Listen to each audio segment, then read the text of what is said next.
என்னடா A team B team C team. எனக்கு அவர் பண்ண பர்ஃபார்மன்ஸில் ரொம்ப பிடிச்ச பர்ஃபார்மன்ஸ் இந்த படம் தான். அனுப்புங்க பஞ்சர். பொண்ணுங்களை வந்து திட்டியில் பாராட்டி ஒரு பாட்டு இது. அப்புறம் என் ஒய்ஃப் கிட்ட போய் சொன்னேன், டைட்டில் வந்து விஎஸ்ஓபியா விஎஸ்ஓபியா டைட்டில் அப்படின்னாங்க ஒய்ஃபு.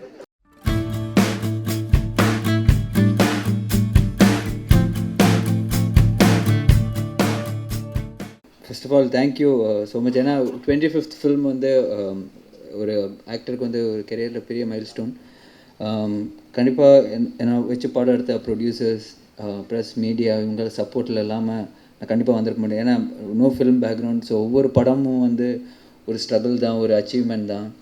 ஸோ அதோட லேர்னிங், அதோட சப்போர்ட் தான் வந்து என்ன ஒரு பேனர் ஆரம்பிக்க வந்து I mean I got the strength. பாஸ்ங்கிற பாஸ்கரன் படத்தில் வந்து ஷோ பீப்புள்ன்ற பேனர் ஒன்று ஆரம்பித்தேன். ஸோ இந்த 25th ஃபிலிம் என்னோடய ஓன் பேனர் ஷோ பீப்புளில் அதே டீமோட படம் பண்ணுறதுக்கு ரொம்ப சந்தோஷமாக இருக்குது. I'm blessed, I'm happy, I'm லக்கின்னு சொல்லலாம். அது கரெக்டாக அது அமைஞ்சுது. நான் வந்து ஒன்றும் பிளான் பண்ணல. First of all Imman sir, அவரோட music superb album.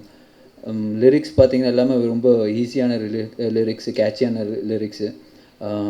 So as an album ரொம்ப பியூட்டிஃபுல்லாக. ஈவன் இந்த சோனி அவங்க ரொம்ப ஹாப்பியாக இருக்காங்க. இன்றைக்கி லான்ச் பண்ணோம், நல்ல positive response. So very happy. Rajesh பற்றி சொல்லணுன்னா, எஸ்எம்எஸ் படத்தில் ஒரு கெஸ்ட் அப்பியரன்ஸ் பண்ணும்போது தான் அவருக்கு நான் அறிமுகமானேன்.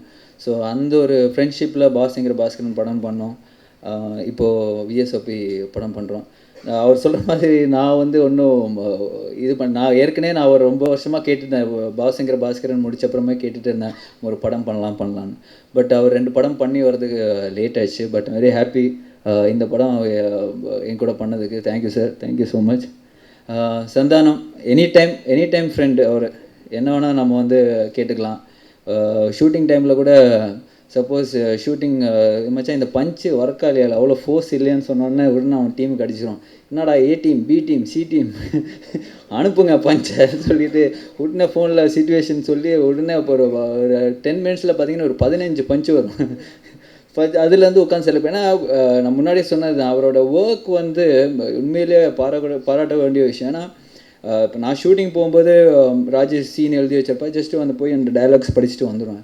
இவர் சீன் சந்தானம் வந்தோடனே ஒரு 15-20 ஷீட் பேப்பர் வந்துடும். ஒரு சீனுக்கு வந்து ஒவ்வொரு டைலாக்கும் வந்து 15 ஆப்ஷன் ஒர்க் பண்ணியிருப்பார்.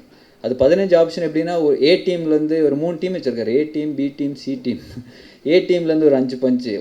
நான் சொல்கிறது ஒவ்வொரு சீனு கிடையாது, ஒவ்வொரு லைன் அவர் பேசுகிற ஒவ்வொரு டைலாக்கும் வந்து 5 வருஷம் ஒரு டீம்லேருந்து அனுப்புவாங்க. ஸோ அவங்களுக்குள்ள ஒரு போட்டி, யார் நல்ல பஞ்சு கொடுத்துருக்காங்க, சி டீமா பி டீமா ஏ டீமான்னு. ஸோ அந்த அளவுக்கு எக்ஸ்டென்சிவாக ஒர்க் பண்ணுற ஒரு ஆக்டர் தான் அது சந்தானம். ஏன்னா அவர் ஹீரோ நடிக்கிறதுக்கு மெயின் காரணமே வந்து எக்ஸாஷன் தான் நான் சொல்லுவேன். ஏன்னா நான் தான் சொல்லிட்டு இருந்தேன், நீ ஆக்சுவலாக அவர் பேசின டைலாக் எல்லாம் கூட்டி சேர்த்து பார்த்தீங்கன்னா தமிழ் சினிமாவில் வர டைலாக்ஸோட ஜாஸ்தியாக அவர் பேசியிருப்பார். அந்த அளவுக்கு ஒவ்வொரு சீன்லேயும் ஒவ்வொரு படத்துலேயும் சரி அவ்வளோ டைலாக்ஸ் அவ்வளோ எஃபர்ட் போட்டிருப்பார். So over the period of time இப்போ பாஸ்ங்கிற பாஸ்கரன் படத்தில் வந்து கேரக்டர் பார்த்தீங்கன்னா இப்போ நான் படம் பார்த்தோன்னு நானே சொல்லுவேன், சந்தானம் சார் தான் அந்த படத்தோட ஹீரோ. அந்த அளவுக்கு ஒரு பர்ஃபார்மன்ஸ் இருக்கும், அவரோட கேரக்டரைசேஷன் இருக்கும். ஸோ ஆஸ் என் ஹீரோ வந்து நம்ம ப்ரொஜெக்ட் பண்ண வந்து அதனால தான் அந்த டிசைனே வந்து அப்படி பண்ணியிருப்போம். 2 பேரும் ஒன்றா இருந்து ஒன்றா செலிப்ரேட் பண்ணுற மாதிரி ஹோல் திங். ஸோ அதே ஒரு இதுதான் வந்து வாசு சரவணன் ஒன்றா படித்தோம். இப்போ வாசு சரவணன் ஒன்றா படித்தோம், வாசு தான் அவர், நான் தான் சரவணன். ஸோ அதே ஒரு பர்ஃபார்மன்ஸ். இன்ஃபேக்ட் எனக்கு அவர் பண்ண பர்ஃபார்மன்ஸில் ரொம்ப பிடிச்ச பர்ஃபார்மன்ஸ் இந்த படம் தான். நான் எப்போவுமே சொல்லுவேன், அவர் பண்ண பர்ஃபார்மன்ஸில் எனக்கு ரொம்ப பிடிச்ச வந்து ஓகே சூப்பராக இருக்கும். அவரோட பர்ஃபார்மன்ஸ் ரொம்ப ரியலாக இருக்கும், ரொம்ப ஃபன்னியாக இருக்கும். ஸோ அதை விட இதில் ரொம்ப சூப்பராக பண்ணியிருக்காரு. So thank you Santhanam. இந்த படத்துக்கு ஒரு பெரிய ஒரு ஸ்ட்ரென்த்து நாட் ஒன்லி ஒரு கேரக்டர்னு இல்லாமல் ஒரு மென்டல் சப்போர்ட், ஃபினான்ஷியல் சப்போர்ட், எல்லா சப்போர்ட்டும் அவர் தான். So I'm very happy to have a friend like him. Thank you brother. Muthukumar sir, அவர் சொல்கிற மாதிரி என்னோடய 25 ஃபிலிம்ஸில் ஒரு 22 ஃபிலிம்ஸ் அவர் தான் எழுதியிருப்பார். So thank you sir, thank you. என்னோடய கெரியரில் ஒரு பெரிய ஸ்ட்ரென்த்தாக இருந்திருக்கேன். வித்யூமா உண்மையிலேயே அவங்களோட சூப்பர் கேரக்டர் பண்ணியிருக்காங்க. ராஜேஷ் வந்து அவ்வளோ பியூட்டிஃபுல்லான ஒரு கேரக்டர் கொடுத்துருக்காங்க. And she's done a fantastic job, hilarious. I think Rajesh படங்களில் வந்து ஒரு இந்த ஒரு பர்டிகுலர் சீக்வன்ஸ் வந்து this is the most funniest sequence. So அந்த அளவுக்கு ஒரு சீக்வன்ஸ் அவங்க பண்ணியிருக்காங்க. So it's come out really good, very happy. Thank you with you. And Jack sir, அவர் என்ன பட்ஜெட் கொடுத்தாலும் நாங்கள் அதுக்கு 1/3 தான் கொடுப்போம். பட் அதுவும் மீறி அவ்வளோ பியூட்டிஃபுல்லாக ஒரு லாஸ்ட் சாங்ஸ் நீங்கள் பார்த்தீங்க, அவ்வளோ ஒரு கலர் ரொம்ப பயங்கரமான செட்டு போட்டுன்னு, but very very very nominal, very very cost effective set தான் போட்டார். Thank you sir, thank you so much. Ponram sir, அவர் வந்து படத்தை பார்த்து ரொம்ப அப்ரிஷியேட் பண்ணி நிறைய பாசிட்டிவ் ஃபீட்பேக்ஸ் கொடுத்து எல்லோரும் ரொம்ப தெம்பாக ரொம்ப பாசிட்டிவ் எனர்ஜி அவருக்குள்ளே நம்ம படத்துக்குள்ளே கொண்டு வந்தார். Thank you sir, thank you so much. Vivek, national award editor, ரொம்ப பேச மாட்டார், but it's done a fantastic job. Thank you Vivek. அப்புறம் படத்தில் தமன், அவங்களோட பர்ஃபார்மன்ஸும் பெரிய ஒரு ஹைலைட்டாக இருக்கும் படத்தில். And Nirav Shah camera, my friend, அறிந்து மறையாமல் 2 பேரும் சேர்ந்து ஆரம்பித்தோம். ஸோ பட் இந்த படத்தில் ஒரு cameraman and as a friend is given all is support for the film. அப்புறம் இந்த படத்தோட அசிஸ்டன்ட் டைரக்டர் வெங்கடேஷ், முருகேஷ்னா, அப்புறம் நம்ம மேடி, குறிஞ்சிப்பூ மேடி இருக்கார், அப்புறம் Thiru, Gautham, Bhargavi. So all of them ஒரு டீம், ஒரு ஆஸ் எ ஃபேமிலியாக தான் இந்த படமே ஷூட் பண்ணோம். ஒரு ரொம்ப என்ஜாய் பண்ணி ஷூட் பண்ணோம். அப்புறம் கருணா, ஆக்டர் கருணா ஒரு கேரக்டர் பண்ணியிருக்காரு. So and entire team, it's a super team. ஒரு 25th ஃபில்மில் இவ்வளோ அழகாக ஒரு ஆஸ் எ ஃபேமிலி ஒரு படம் பண்ண முடிஞ்சதில் ரொம்ப ஹாப்பியாக இருக்கேன். And please support this film. Hopefully எல்லா படங்களையும் நீங்கள் ரொம்ப அழகாக சப்போர்ட் பண்ணியிருக்கீங்க. அதே மாதிரி இந்த படம் சப்போர்ட் பண்ண கேட்டுக்கிறேன். தேங்க்யூ. வாசுவும் சரவணன் ஒன்றா படித்தவங்க. My 25th film show people பேனரில் பாசுங்கிற பாஸ்கரன் டைமில் தான் இந்த பேனர் லான்ச் பண்ணேன். ஸோ அதே கூட்டணியோட ராஜேஷ் சந்தானம். ரொம்ப ஹாப்பியாக இருக்குது. அது வந்து யதார்த்தமாக அமைஞ்ச ஒரு விஷயம். 25th film with Rajesh. I'm very happy and very proud.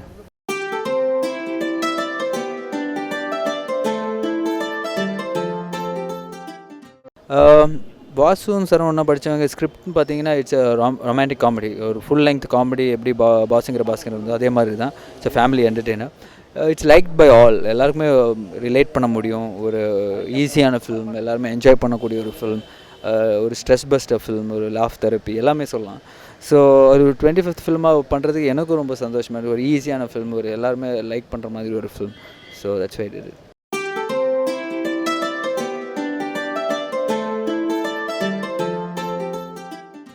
இல்லை, எனக்கு பெரிய டிஃப்ரென்ஸ் இல்லை. ஏன்னா பாஸுங்கிற பாஸ்கரனில் அவரை நான் ஹீரோ தான் கூப்பிடாரு. நான் அந்த அளவுக்கு இருக்கும் அவரோட பர்ஃபார்மன்ஸும் சரி, ஸ்க்ரீன் ஸ்பேஸும் சரி. இந்த படம் அப்படி தான். வாசும் சரவணன் ஒன்றா படித்தாங்க. அவர் தான் வாசு, நான் தான் Saravanan. So is importance in the film is very big and is performance in the film is extraordinary.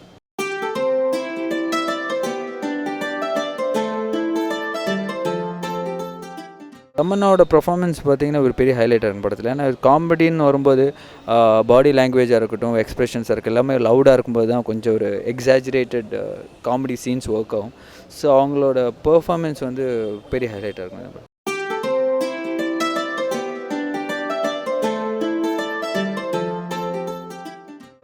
Banu, ஆக்சுவலாக பானு வந்து சந்தானத்து ஆப்போசிட்டாக பேரை பண்ணியிருக்காங்க. And her performance is really good. படம் பார்க்கும்போது எல்லாருமே சொன்னாங்க அவ்வளோ நேச்சுரலாக அவங்களோட ரியாக்ஷன்ஸ் எல்லாம் சூப்பராக இருந்தது ஃபில்மில். அதனால ஒரு subtle performance as well as very likable performance she's done in the film. So should be good for her.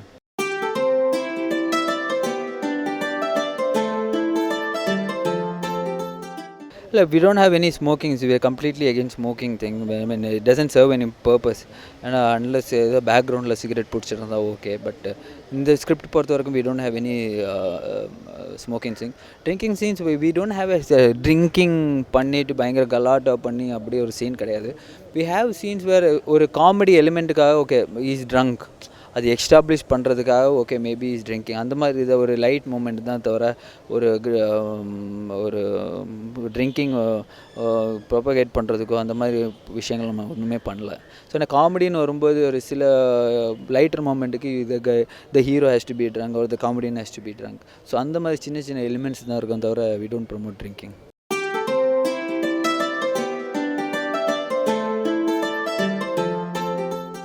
Cycle வந்து it's a very good exercise for everybody. So I took it as a passion and I did it. So I'm happy I could do that Veteranandam 300 kilometers. Looking forward next year. Upcoming?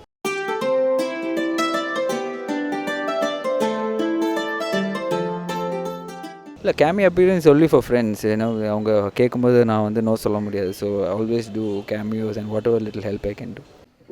All grace, glory, wisdom and thanksgiving goes to my Lord and Savior Jesus Christ. Rajesh சாரோடைய சேர்ந்து work பண்ணுறது ஒரு நல்ல அனுபவமாக இருந்தது. இந்த படம் முழுக்க ஒரு சூப்பர் கூல் டைரக்டர். ஃபஸ்ட்டு ஸ்கிரிப்ட்லாம் வந்து சொல்லிவிட்டு வாசுவும் சரவணனும் ஒன்றா படித்தவங்க, இதுதான் படத்துடைய டைட்டில் அப்படின்னு சொன்னார். ஷார்ட் ஃபார்மாக விஎஸ்ஓபி அப்படின்னு சொல்லிட்டு சிரிச்சார். நானும் அப்படியே புரிஞ்ச மாதிரி சிரிச்சுக்கிட்டேன். அப்புறம் தான் வீட்டில் போய் அப்பாட்ட கேட்டேன், விஎஸ்ஓபின்னு சொல்லி சிரிச்சார், விஎஸ்ஓபின்னா என்ன அப்படின்னு கேட்டேன். அவர் என்னோட வந்து அவருக்கு சுத்தமாக புரியல. ஏன் சிரிச்சாருன்னு தெரியல. என்ன டைட்டில்? வாசுவும் சரவணனும் ஒன்றா படித்தாங்க. ஓ அப்படியா, சரி. விஎஸ்ஓபின்னு ஏன் சிரிச்சாருன்னு அவரும் கேள்வி கேட்டார் என்ன. அப்புறம் என் ஒய்ஃப் கிட்ட போய் சொன்னேன், டைட்டில் வந்து விஎஸ்ஓபியா. விஎஸ்ஓபியா டைட்டில் அப்படின்னாங்க ஒய்ஃபு.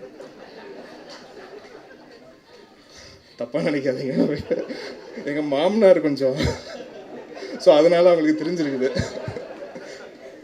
அது வந்து சூப்பராக இருக்கு, இல்லை வாசுவும் சரவணனும் ஒன்றா படித்தாங்க. ஓ அதுதான் விஎஸ்ஓபியா, சூப்பர் சூப்பர் சூப்பர் அப்படின்னாங்க. அப்புறம் தான் வந்து அடுத்த நாள் வந்து சாரை வந்து பார்த்து பேசும்போது தான் அப்புறம் விஎஸ்ஓபிக்கு ஏதோ உண்மையிலேயே எனக்கு அர்த்தம் தெரிஞ்ச மாதிரி அப்போ நான் ரியாக்ட் பண்ணி கொஞ்சம் மெயின்டைன் பண்ணேன்னு வச்சிங்களேன். அது இப்போ தான் ஓப்பன் பண்ணுறேன் சார் உங்களுக்கு. ஸோ நல்ல ஒரு எக்ஸ்பீரியன்ஸ். இந்த படம் ஒவ்வொரு சாங்கும் வந்து ஒர்க் பண்ணும்போது அஞ்சும் வேறு வேறு விதமாக உட்காந்து ஒர்க் பண்ணியிருக்கோம். அண்ட் ஆக்சுவலாக ஒரு சில இடங்கள்லாம் வந்து பார்த்திங்கன்னா டேரக்டர் வந்து டியூன் ஓகேன்னு சொல்லுவார். நாங்கள் வந்து இல்லை சார் இது வேறு பண்ணுறேனே, வேறு ஒன்று பெட்டராக பண்ணுறேனே அப்படின்னு வந்து சொல்லக்கூடிய இடங்கள் வந்து ஒரு சில இடங்கள் தான். ஏன்னா முக்கால்வாசி அப்படி சொல்ல வாய்ப்பு இருக்காது. ஏன்னா நம்ம போடுவோம், அவங்க இல்லை நல்லா இல்லை வேறு மாற்றுன்னு சொல்லுவாங்க. ரிவர்ஸில் நடக்கிறது வந்து ஒரு சில இடங்கள் தான். அப்படி இந்த படத்தில் வந்து நடந்தது வந்து ஒரு சாங் அவர் ஓகே பண்ணார், இல்லை சார் வேறு ஒன்று பெட்டராக பண்ணலாம் அப்படின்னு சொல்லிட்டு நான் அவர்கிட்ட சொல்லி அப்புறம் ஒர்க் பண்ண சாங்ஸும் உண்டு. ஸோ அதுக்கு காரணம் வந்து அந்த ஒரு ஸ்பேஸ் வந்து அவர் எனக்கு வந்து கிரியேட் பண்ணி கொடுத்தது தான். ஏன்னா ஒரு சாங் சிச்சுவேஷன் சொல்லிவிட்டு இந்த மாதிரி ஒரு மைண்டில் எனக்கு இப்படி ஒன்று, ஐ மீன் இந்த மாதிரி ஒரு ஷேப் ஒன்று இருக்கணும் அப்படின்னு சொல்லிட்டு ஏதாவது ஒரு ரெஃபரன்ஸ் மேபி ஜஸ்ட் ஒரு 5 to 10 ரெஃபரன்சஸ் பேசுவோம். பட் அதுலேருந்து வந்து ஒன்ஸ் இதெல்லாம் பேசி செட் பண்ண பிறகு அப்புறம் டோட்டலாக என்னுடைய ஸ்பேஸ் வந்து விட்டுருவார். ஸோ நான் வந்து ஒர்க் பண்ணி கொடுக்கும்போது அவர் எஸ் நோ அப்படின்ற 2 பதில் தான். அதுலேருந்து திருப்பி ஓகே நல்லா இருக்க விஷயங்கள் எதெல்லாம் வச்சுக்கலாம், எதெல்லாம் திருப்பி ரீஒர்க் பண்ணலாம் அப்படின்லாம் உட்காந்து பேசுவோம். ஸோ ரொம்ப ஃப்ரீயாக உட்காந்து ஹேண்டில் பண்ணோம் இந்த டோட்டல் ப்ராஜெக்ட்டு. அதுவே ரொம்ப ஸ்மூத்தராக இருந்தது. இந்த படத்துக்கு கண்டிப்பாக பெஸ்ட்டு செய்யணும் அப்படின்றது அவர் சொல்லாமல், சில பேர் வந்து நம்ம ஒரு ரிங் மாஸ்டர் மாதிரி கையில் கோல் எடுத்துக்கிட்டு இது செஞ்சியா அப்படின்னும் போது ஓகே ஒன் பாயிண்ட் ஆஃப் டைமில் சரி உங்களுக்கு இது தானே வேணும் நம்ம செஞ்சுருவோம் அப்படின்னு மாதிரி அப்படி ஆகிடும் மைண்டு. பட் அப்படி இல்லாமல் அந்த ஒரு ரெஸ்பான்சிபிலிட்டி டோட்டலாக தூக்கி நம்ம கையில் வைக்கும் போது இன்னும் அதுதான் எனக்கு இருக்கிற ஒரு மிகப்பெரிய பயமே. அது வந்து எனக்கு ஏற்படுத்திட்டாரு. ஃபஸ்ட்டு ஃபியூ மீட்டிங்ஸில் எனக்கு அது வந்து ரொம்ப ஈஸ் அவுட் பண்ணிவிட்டாரு. அண்ட் லிரிசிஸ்ட் முத்துக்குமார் சாரோட சேர்ந்து நிறைய படங்கள் வந்து ஒர்க் பண்ணியிருக்கேன். அவர் ஒரு சூப்பர் கூல் லிரிசிஸ்ட்டு. முத்துக்குமார் சாருக்கு காரில் டிரைவ் போவீங்க, என்னையும் கேட்டார் கம்போசிங்லாம் வந்து ஈஸியார் பக்கமாச்சும் வாங்கலேன் அப்படின்னாரு. நான் தான் இல்லை சார் நான் விருகம் பக்கமே கூட நான் தாண்டது இல்லை, விருகம் பக்கம் ஸ்டுடியோவில் உட்காந்து நான் வந்து கம்போஸ் பண்ணுவேன் அப்படின்னு நான் வந்து சொல்லிட்டு இருந்தேன். அப்புறம் தான் வந்து சரி ஓகே இவன் வேலைக்கு ஆக மாட்டான், டியூனை மட்டும் வாங்கிட்டு போயிடுவோம், டியூனை வாங்கிட்டு போயிட்டு அப்புறம் உட்காந்து லிரிக் வந்து அவர்கிட்ட தனியாக உட்காந்து வாங்கிட்டு வந்துட்டோம் அப்படின்னு தான் வந்து 4 சாங்கும் வந்து இந்த மாதிரி ஒரு லாங் ட்ரைவ்லாம் போயிட்டு லிரிக்ஸ் வாங்கிட்டு வந்தாங்க. பியூட்டிஃபுல் லிரிக்ஸ் எல்லாமே இன் மீட்டர் இன் சிங்கில் இருந்தது. அண்ட் இதில் நிறைய சிங்கர்ஸும் அறிமுகப்படுத்தணும். இப்போ நீங்கள் பார்த்த லக்கா மாட்டிக்கிச்சு அப்படின்ற ஒரு ட்ராக், இது நார்த் மெட்ராஸில் டோலக் கானா ஜெகன் அப்படின்னு ஒருத்தர். நார்த் மெட்ராஸ்லேயே இந்த மாதிரி கானா பாடல்கள்லாம் பாடி டோலக் வாசிச்சுக்கிட்டே பாடக்கூடிய ஒரு கலைஞர் அவர். ஸோ அவரை வந்து ஃபஸ்ட் டைம் ஒரு ஜஸ்ட் ஒரு டிவி ஹண்ட் ஷோவில் தான் வந்து அவரை பார்த்து, நம்ம டேலண்ட் ஹண்ட் ஷோவில் பார்த்து அவரை ஸ்பாட் பண்ணி இதில் பாட வச்சுருக்கேன் first time. And Senthil Das and Palani அம்மா 3 பேரும் பாடியிருக்காங்க. அண்ட் நிறைய இம்பார்ட்டண்ட் ஃபைன்ஸ் அண்ட் நிறைய சவுண்ட்ஸ் இது எல்லாமே வந்து எக்ஸ்ப்ளோர் பண்ணியிருக்கோம் இந்த ஆல்பம்குள்ளே. நிச்சயமாக கேளுங்க, அந்த ஆல்பம் உங்களுக்கு பிடிக்கும்னு நான் வந்து நம்புகிறேன். Thanks for the support. ஏன்னா இன்றைக்கி மிட் நைட்டில் சாங் ஐடியூன்ஸில் அப்லோட் ஆனதுலேருந்து இப்போ வரைக்குமே ரொம்ப ரொம்ப பாசிட்டிவாக இருக்குது vibes. So I'm just looking forward for this film. Thank you with all your support. Viewers அனைவருக்கும் வணக்கம். நான் இசையமைப்பாளர் டி இமான் பேசுகிறேன்.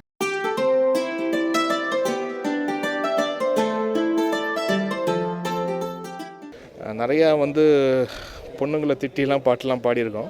இதில் வந்து பொண்ணுங்களை வந்து திட்டி இல்லை, பாராட்டி ஒரு பாட்டு இது. லக்கா மாட்டிக்கிச்சு கிக்கான பிகரு அப்படின்ட்டு. அதாவது வந்து லவ்வோடைய பிரேக்கப்புக்கு பிறகு வர சாங் தான். பட் பிரேக்கப்பில் வந்து என்னென்னா வந்து பொண்ணுங்களை திட்டி இல்லை, அதாவது நல்ல ஒரு பொண்ணு நல்ல ஒரு ஃபிகர் எனக்கு வந்து மாட்டிக்கிச்சு, இப்போ அது வந்து மிஸ் ஆகிடுச்சே அப்படின்ற ஒரு ஃபீல் தான். ஸோ ஒரு மிஸ் பண்ண ஒரு ஃபீல் தான் இருக்கும் இந்த சாங்கில். அண்ட் ரோகேஷ் அவர்களுடைய வரிகளில் ஃபஸ்ட்டு லிரிக்லாம் எழுதி கொடுத்துட்டாங்க, அந்த லிரிக்கு தான் உட்காந்து டியூன் பண்ணேன். இட் வாஸ் ஃபன் எக்ஸ்பீரியன்ஸ், நல்லா இருந்துச்சு ஒர்க் பண்ணுவோம்.